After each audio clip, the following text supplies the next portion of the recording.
Okay, let's just be honest for a second. Have you ever felt that giant crushing gap between your biggest dreams and what you actually do every day?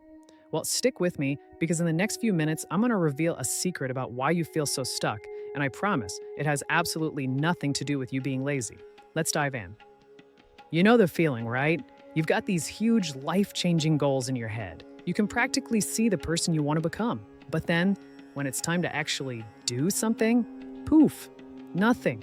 The energy just vanishes. It feels like you're supposed to be running a marathon, but you can't even find the energy to tie your shoes. You tell yourself, okay, tomorrow I'm going to start writing that book. Or tomorrow's the day I finally start that diet. But tomorrow comes, and what happens? You find yourself just scrolling on your phone, watching one more episode. The ambition is 100% there, but the action, it's nowhere to be found.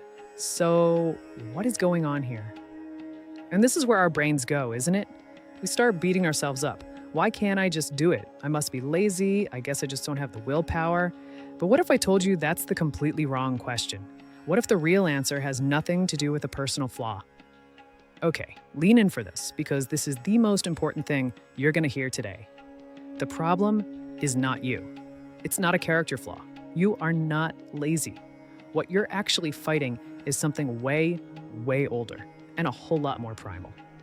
See, this is the battle that's happening inside your head every single day. On one side, you have your conscious ambition. You want to climb that mountain. But on the other side, you've got your brain's ancient, hardwired priority system, and it only cares about one thing: staying comfortable. Its job isn't to help you write a novel. Its job is to avoid effort and get a hit of pleasure right now. And that's the whole secret right there. What we call laziness isn't a choice. It's a survival mechanism. For thousands of years, saving energy literally meant staying alive. So when your brain sees a huge goal with a reward that's way off in the future, it doesn't see an opportunity. It sees a threat. So it slams on the brakes and points you toward the easiest thing it can find, which is usually your phone. So here's the good news. Think of your brain as having this, let's call it an action gate, and its default setting is locked to save energy. Once you get that you're not fighting yourself, but this ancient biological gatekeeper, everything changes. You can stop trying to smash the gate down with willpower, because that never works. Instead, you can learn the secret to picking the lock. You can literally trick your brain into opening the gate for you. And here's how we're going to do it. There are 3 simple but incredibly powerful keys to outsmarting that old survival instinct. This isn't about finding more motivation or having more willpower. Nope, this is about systematically removing all the resistance. All right, key number 1. The reason your brain freaks out and freezes is because it sees your goal as this gigantic, terrifying mountain. Just thinking about it is exhausting. So the solution is simple. Stop looking at the top of the mountain. Just focus on the first, tiny, almost ridiculously easy step. This is a perfect example. The goal, read 50 books, is huge. It's intimidating. But what about reading just 1 page? Can you do that? Yeah, of course you can. It's so small, it's so non-threatening that your brain's alarm system doesn't even notice. You just sneak right past all that resistance. And that's the whole mindset shift right there. It's about taking your focus off the massive outcome and putting it onto the tiny, achievable action you can do right now. Progress isn't some giant leap. It's just a series of tiny little steps, taken over and over again. And those tiny steps, that's what gets you to the summit. Okay, moving on to the second key. And this one is based on a fundamental truth. Willpower is like a phone battery. It runs out. So if your whole strategy depends on using willpower to make good choices all day long, you're gonna fail. The real secret is to stop relying on willpower and start designing routines that are so easy they run on autopilot. This isn't about trying harder, you see? It's about making success easier. When you put a book on your pillow, you remove the friction of having to find it. When you lay out your gym clothes the night before, you eliminate one less decision you have to make when you're tired. You are literally engineering your surroundings so that the right choice becomes the path of least resistance. And now, for the third and, honestly, maybe the most powerful key of all. This is the ultimate weapon against that paralyzing feeling of, I just can't start. It's called the 2-minute rule, and trust me, it's a total game changer. The rule is, well, it's almost silly how simple it is. Whatever your big goal is, you just shrink it down until it takes less than 2 minutes to do. So read more becomes read 1 paragraph.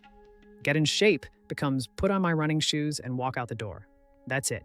That's the entire commitment. Just 2 minutes. I love this analogy because it's so true. Getting started is always the hardest part. But once you're moving, even a little bit, staying in motion is so much easier.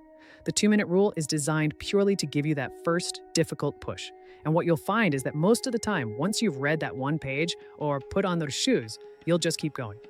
And this is the crucial detail that makes the whole system work. It's the secret sauce.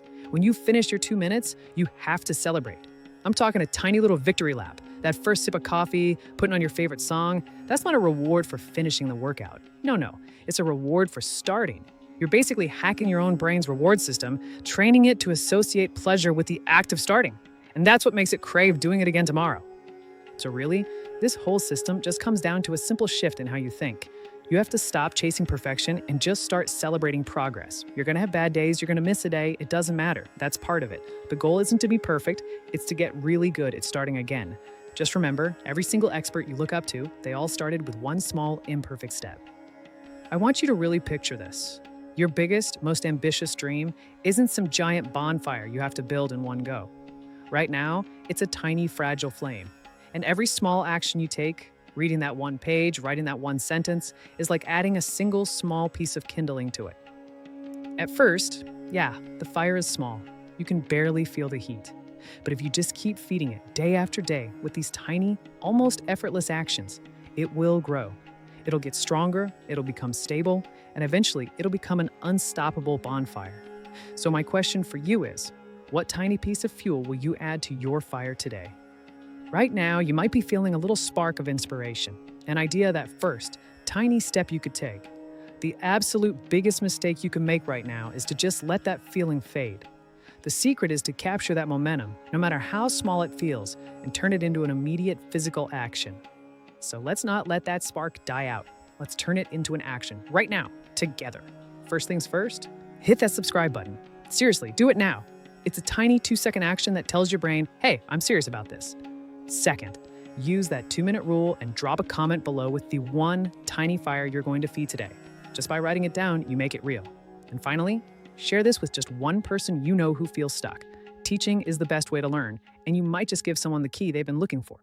Never, ever forget this one simple truth.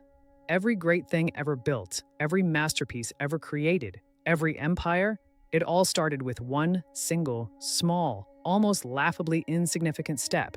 Now, go take yours.